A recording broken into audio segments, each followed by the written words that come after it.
তেল সংকটের সময় কমতে পারে ত্রিপুরার মুখ্যমন্ত্রীর কনভয়ে গাড়ির সংখ্যা।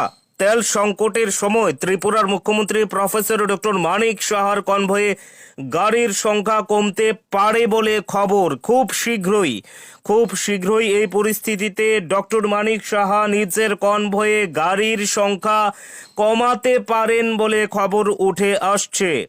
প্রধানমন্ত্রী নরেন্দ্র মোদী নিজের গাড়ির কনভয়ে গাড়ির সংখ্যা 50% কমিয়ে ফেলার নির্দেশ দিয়েছেন এবং সেই সাথে বিভিন্ন রাজ্যের মুখ্যমন্ত্রীরাও এক এক করে কিন্তু গাড়ির সংখ্যা কনভয়ের মধ্যে গাড়ির সংখ্যা কমিয়ে ফেলছেন।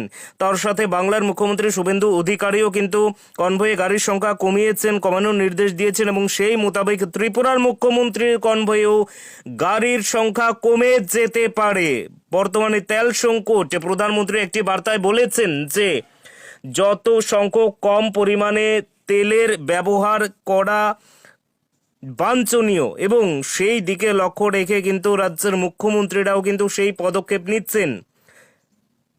রাজ্যের মুখ্যমন্ত্রী প্রফেসর ডক্টর মানিক সাহার কনভয়ে ঠিক যতগুলো গাড়ি চলে তার থেকে 50% কমিয়ে ফেলতে পারেন তিনি। ইতিমধ্যেই প্রধানমন্ত্রী নিজের কনভয়ে গাড়ির সংখ্যা কমিয়ে ফেলেছেন, 50% কমিয়ে ফেলেছেন এবং সেই জায়গাতে বৈদ্যুতিন গাড়ি ব্যবহারের কথা বলেছেন, নির্দেশ দিয়েছেন। সেই জায়গাতে রাজ্যের মুখ্যমন্ত্রীর কনভয়েও গাড়ির সংখ্যা খুব শীঘ্রই কমছে বলে খবর।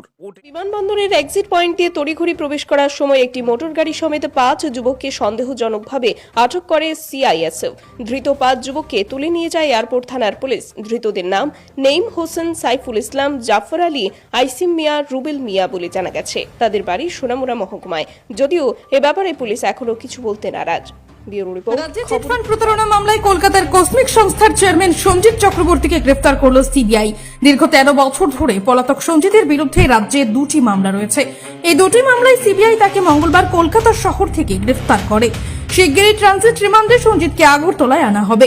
রাজ্য থেকে 8 কোটি টাকা হাতিয়ে নিয়ে গিয়েছিল কসমিক সংস্থা। আমি তো কি বলবো, উনারা তো যিনি অভিযোগ করেছেন আর যার বিরুদ্ধে অভিযোগ করেছেন উনিও সাংবাদিক। তো সাংবাদিকই যদি সাংবাদিকের আঘাত করেন বা কোন রকম অশুভ আচরণ করে থাকে, তাকে তো সামাজিক যারা সাংবাদিক বন্ধুরা আছেন তারা আগে বিষয়টা দেখুক। কিন্তু আইনের পথে চলবে, কে কি করলো কে কার সাথে দেখে লাভ নেই। এবং সেইভাবে আমি নির্দেশ দিয়েছি যে একজন সাংবাদিকের এমন না যে সাংবাদিক এর জন্য আলাদা হয়ে গেছে। এখানে তো সাংবাদিকের সাথে ওরা নিজেরাই ঝগড়ায় লিপ্ত।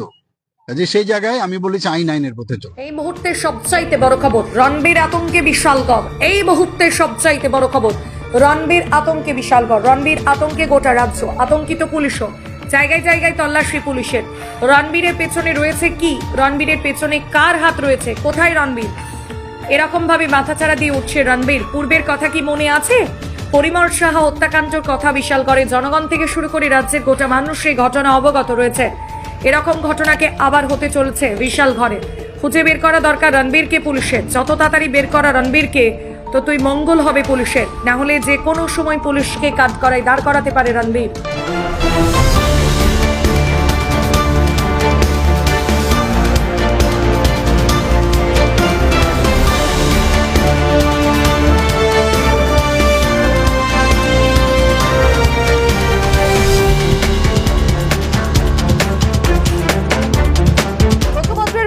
কুরুচিকরের সামাজিক মাধ্যমে পোস্ট করাকে ঘিরে সুবিরায় ত্রিপুরা নামে আরো এক যুবককে আটক করে পুলিশ। এই যুবকের বাড়ি সাবরুম কলাছড়ায়। আজ ভোর 5টায় তাকে আটক করে নিয়ে আসে সাবরুম থানার পুলিশ। পরবর্তীতে সাবরুম থানার পুলিশ ও পশ্চিম থানার পুলিশের হাতে তুলে দেয়।